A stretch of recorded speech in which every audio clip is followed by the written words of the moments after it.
Assalamu alaikum wa rahmatullah, j'espère que vous allez bien.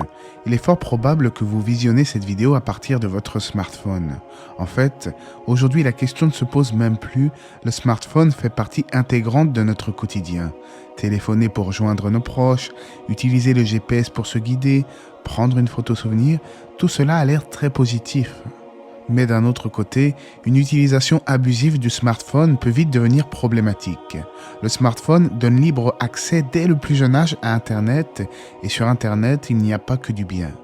D'ailleurs, vos téléphones s'adaptent à vos recherches afin d'ajuster votre fil d'actualité. En d'autres termes, l'intelligence artificielle met en avant ce qui sera le plus à même d'attirer votre attention, jusqu'à créer une véritable addiction dans certains cas.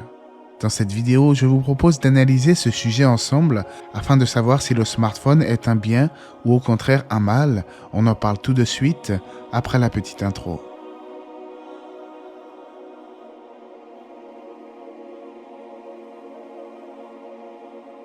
De nos jours, le smartphone permet d'avoir un accès rapide et direct à tout. Et en fonction de vos centres d'intérêt, les applications s'adaptent à votre profil et mettent en avant ce qui vous intéresse. Mal géré, cela peut devenir particulièrement chronophage. Combien de personnes passent minimum 4 heures par jour sur leur smartphone, et cela sans s'en rendre compte. Et comme le disaient certains érudits musulmans, la perte de temps est pire que la mort, car la mort te sépare des gens et de ce bas monde, alors que la perte de temps te sépare d'Allah et de la demeure de l'au-delà. Hassan al-Basri rahimahullah disait quant à lui, « Ô enfant d'Adam, tu n'es en réalité que des jours. Lorsqu'un jour passe, c'est en fait une partie de toi qui s'en va. » Donc ce n'est pas une mince affaire. Même si cela est devenu commun dans les foyers, mal géré, le smartphone peut devenir très néfaste pour une personne. Excepté peut-être si on utilise ce smartphone à bon escient, à savoir pour s'instruire sur des choses utiles de ce bas monde, ou bien encore mieux que cela, s'instruire dans la religion d'Allah. En dehors de ces deux cas de figure, il n'y a aucun bien à passer des heures à faire défiler des shorts sur TikTok ou même sur YouTube, des vidéos courtes dénuées de tout intérêt profane ou spirituel. Pour remédier à cela, certains prédicateurs ont parfois réalisé des rappels via des formats courts sur ce genre de plateforme justement. Moi-même, j'ai dû en faire un petit peu lorsque le sujet s'y prêtait, à savoir une exhortation courte et efficace, mais je préfère de loin les vidéos longues car elles sont bien plus approfondies. Vous l'avez sans doute compris, passer son temps à jouer et à utiliser son smartphone dans les choses qui ne sont pas instructives est une perte de temps colossale.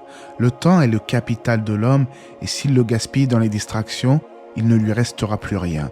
Il est rapporté dans un hadith cette parole du messager d'Allah alayhi salatu wassalam. Il y a deux bienfaits dont beaucoup de gens ne savent pas tirer profit, la santé et le temps libre. Le sens de ce hadith est que de nombreuses personnes ne connaissent pas la valeur de ces deux bienfaits, de sorte qu'elles ne les emploient pas pour effectuer les bonnes œuvres pour Allah. Et ce n'est qu'ensuite que ces personnes malheureusement vont se rendre compte qu'elles ont gaspillé leur temps précieux dans des choses futiles. La mort est à nos trousses, nous n'avons que peu de temps, alors utilisons notre temps dans ce qui est bénéfique avant qu'il ne soit trop tard. Si certains rétorquent « Oui, mais il n'y a pas de mal à avoir des loisirs et à se distraire un peu. Ce n'est pas interdit en islam tout de même. » Bien sûr, je ne dis pas le contraire, mais il ne faut pas que cela devienne ingérable d'une part, et puis on peut avoir des loisirs intelligents. Faire du sport, admirer les étoiles et joindre cela à la réflexion sur la création, sortir en famille pour faire une promenade, voyager, pourquoi pas. En islam, dans les affaires de ce bas monde, la règle dit que tout est autorisé jusqu'à preuve du contraire, donc l'islam n'est pas une religion de difficulté, walhamdulillah.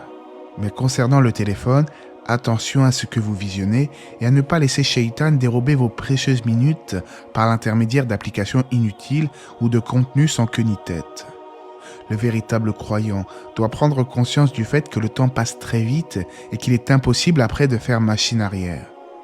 Allah jure d'ailleurs par le temps dans la sourate Al-Asr, par le temps. En vérité, l'homme court à sa perte, à l'exception de ceux qui croient et font le bien, s'enjoignent mutuellement de s'en tenir à la vérité et s'incitent mutuellement à la patience. Et dans un hadith, le prophète alayhi salatu wassalam nous informe « Les hommes se tiendront debout au jour du jugement et ne pourront avancer tant qu'ils n'auront pas rendu de compte sur 4 choses, leur vie et comment ils l'ont passée, leur jeunesse et comment ils l'ont mise à profit, leurs biens et comment ils les ont acquis et administrés, leur savoir et comment ils l'ont appliqué. » En fait, à une époque où les gens sont devenus très individualistes dans nos sociétés actuelles, j'ai l'impression que chacun s'enferme dans sa petite coquille par l'intermédiaire de son smartphone.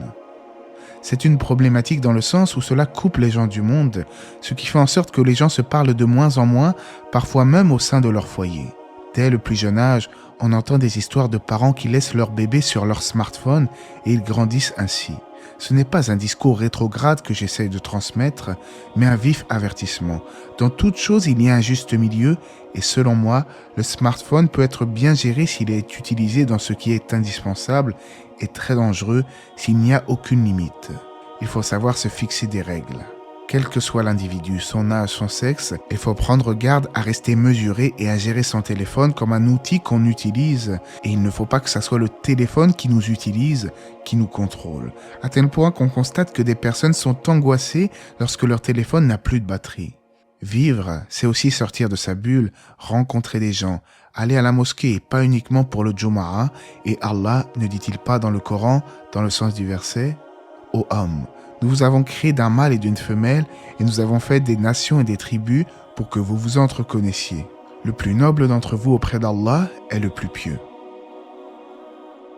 Dans cette vidéo, j'ai expliqué qu'une utilisation abusive de smartphone peut être néfaste et qu'il faut rester mesuré en se rappelant du fait que le temps est particulièrement précieux. Mais il faut dire que nos téléphones peuvent contenir également de nombreux fléaux accessibles à tous. Vu que le smartphone est relié à Internet, chaque individu peut donner libre cours à tous ses vices. Par exemple, un islamophobe trouvera de quoi satisfaire sa haine de l'islam dans son fil d'actualité. Un pécheur trouvera de quoi assouvir ses désirs via des sites malsains, que ce soit des sites pornographiques, des paris sportifs et j'en passe.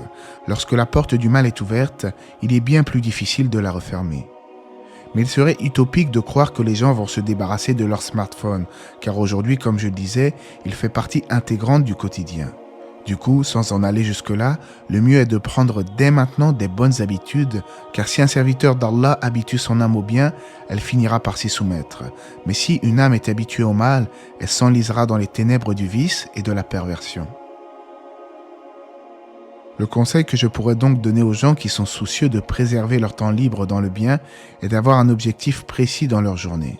Commencez votre journée avec les choses les plus importantes. Lire du Coran ou le réciter, apprendre un verset, écouter un rappel, faire une bonne action, lire un livre, etc. Et cela dans les affaires spirituelles, mais cela peut également être lié aux affaires de ce bas monde. C'est-à-dire, commencez la journée avec un ordre de priorité, des choses les plus importantes aux choses les moins essentielles. Et vous verrez qu'après avoir fait toutes les choses les plus importantes, il ne vous restera peut-être plus une seule minute pour perdre du temps sur le smartphone, car vous aurez optimisé votre temps. Si le croyant s'adonne avec assiduité à sa spiritualité, revient vers Allah constamment et cherche à vivre dans le bien, son cœur sera de plus en plus sain et on rapporte du messager d'Allah, alayhi salatu wassalam, certes, il y a dans le corps un morceau de chair, s'il est bon, alors l'ensemble du corps est bon, tandis que s'il est mauvais, alors c'est l'ensemble du corps qui est mauvais, certes, il s'agit du cœur.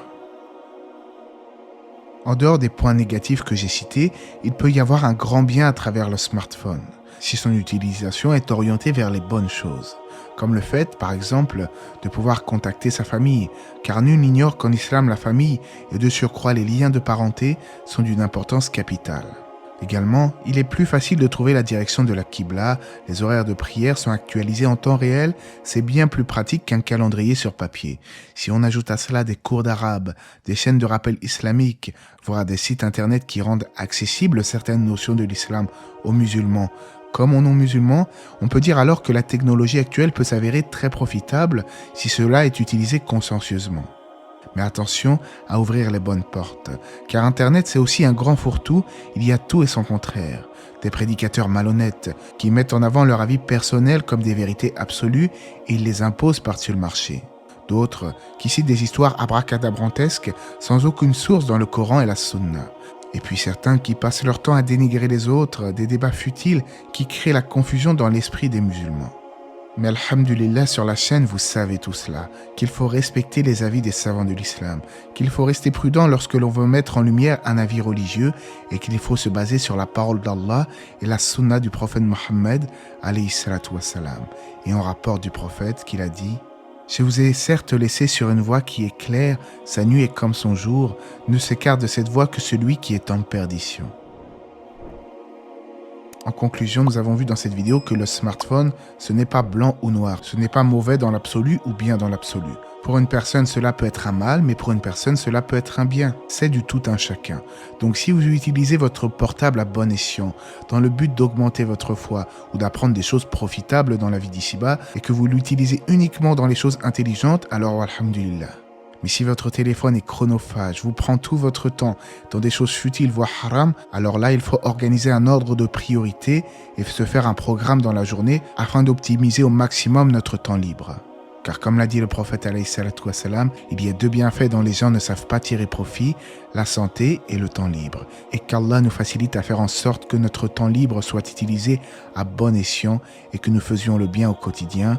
Allah, c'est mieux. J'espère que ce petit rappel vous aura été profitable. Que la paix et les bénédictions d'Allah soient sur le prophète, sa famille et ses compagnons.